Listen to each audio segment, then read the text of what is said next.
if two charges q1 and q2 are separated with a distance d and placed in a medium of dielectric constant k, what will be the equivalent distance between charges in air for the same electrostatic force? So हमारे पास दो charges है q1 and q2 and ये जो इसका distance है that is separated, ये जो है d।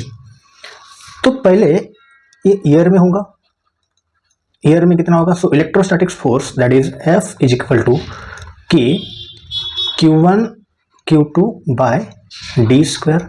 सो K की वैल्यू क्या आएगी? K equal to 1/4 pi epsilon naught Q1 Q2 by D square.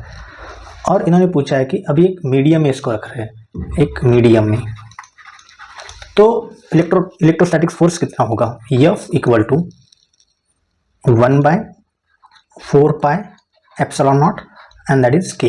Here K is a dielectric constant of medium into Q1 by Q2 divided by D square.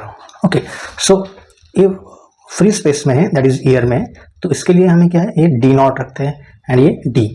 Okay, सो हमारे पास दो forces है, so F air and F medium.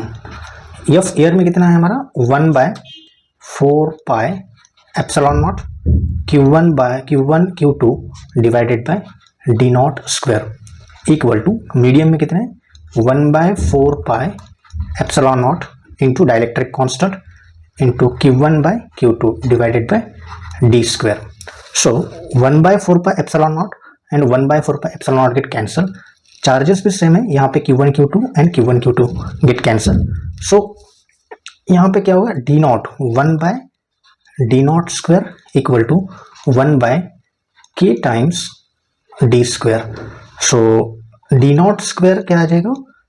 K times D square. So D not equal to D root K. So ये हमारा answer आ जाएगा। अगर हम charges को medium में रखते हैं तो इसका डिस्टेंस इतना होना चाहिए।